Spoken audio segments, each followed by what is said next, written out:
Welcome back to Zero to Hero. My name's Ethan, and in this video, I'm going to talk about why it's important to honor and respect the money you have and how to use it wisely so that you can manifest greater abundance, greater wealth, amounts of money in your life. So stick around. This is super important. I know a lot of people are interested in money, so let's get started.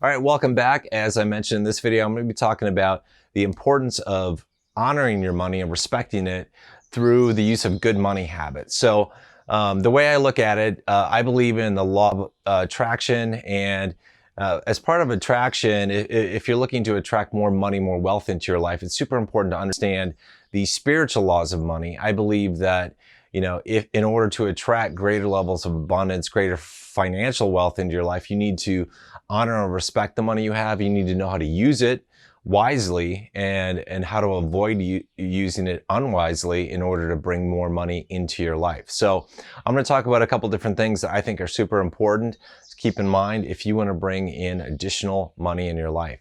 Now, first, one of the things that's super important is to understand how you're spending money every month. A lot of people that I know tend to spend all the money they have every month. At the end of the month, they don't have anything left to spend. So when you're in that type of situation, you really need to examine your spending habits. Evaluate the expenses that you have, the real expenses you have every month. And the real expenses that are required for life are things like your rent, your mortgage, your utilities, the food that you need to eat. And food, I don't mean, going out to restaurants every night. I mean, what does it actually take for you to put food on the table if you go to the grocery store?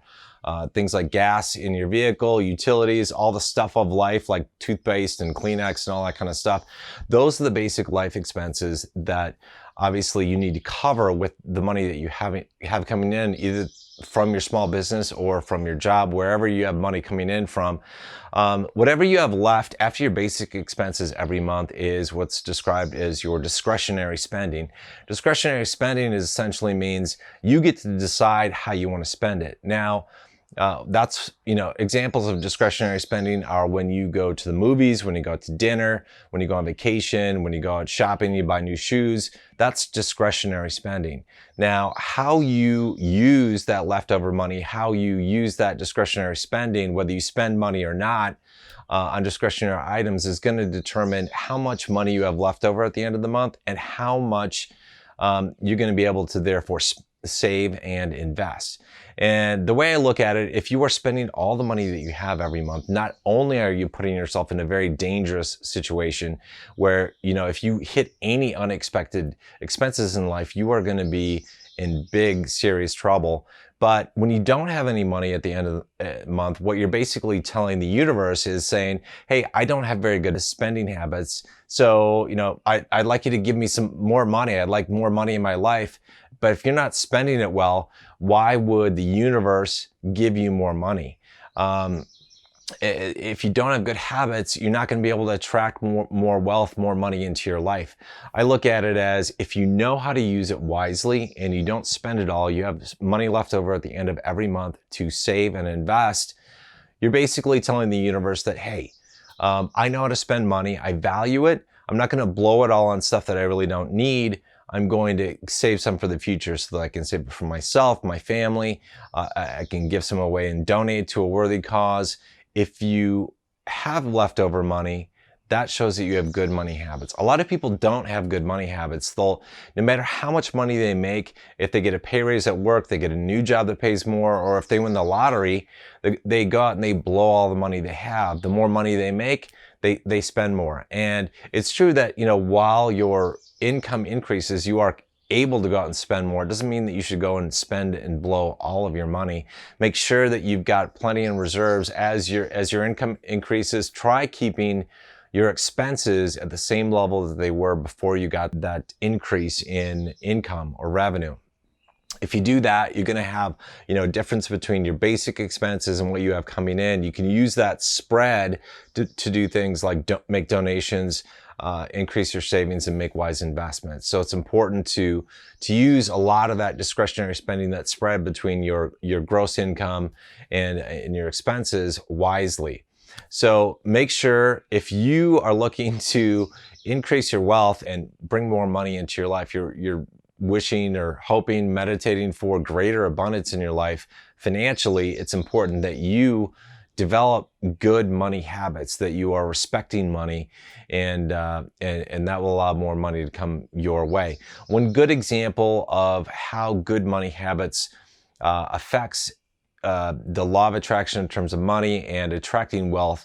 Here's a simple example. So 1,000 years ago, a person's wealth was basically determined by the number of sheep or cattle that you had. So let's take the example of sheep. If 1,000 years ago you had a certain number of sheep in your flock, and you were a good guardian of those sheep, and you kept the wolves at bay, your sheep flock would be happy, they would be healthy, and they would have sheep babies. And when the sheep babies came around, your flock would increase, and therefore you'd have more milk, you'd have more wool, your abundance, your wealth would increase. So that's an example of, if you took care of the money that you had, i.e. the sheep, you kept the wolves at bay, you didn't let people steal your money, you didn't make unwise investments, you didn't spend it all, you would be able to increase your abundance. Another example of how, saving money and using it wisely, having some money left over at the end of the month, can help you increase your money, bring more money back into your life, is, for example, if you've got some money left at the end of the month, and say you got kids, what you can do is you can pay a babysitter 15 or 20 bucks an hour from that money that you saved, and you can go out and you can do some side consulting, do some side gigs that bring in more money than what you're paying the babysitter. And the only way you can do that, obviously, is if you save some money at the end of the month, so you've got some in savings, you can hire that babysitter. So if you save money, and good money habits mean that you're going to be saving money. So if you've got some money saved, you can pay a babysitter at a certain rate, go out and do some side gigs, some consulting, whatever that might be, for side revenue to bring in more money than what you're paying the babysitter. That increases your overall wealth. So if you have good money habits and save some, invest some, that money will increase. And that's basically the law of abundance. Really important spiritual law of money, I think, to keep in mind. So make sure you're honoring and respecting your money. Make sure you're not blowing it all. If you're blowing all your money at the end of every month, you're not going to be in a position where you're going to make it easy to attract greater financial wealth into your life. So keep that in mind, and make sure to check out the other videos on finance and money and wealth that'll be coming out on this series. If you're not already a subscriber, please subscribe down below, and make sure to click that bell notification icon so you get notified of new videos when they're posted.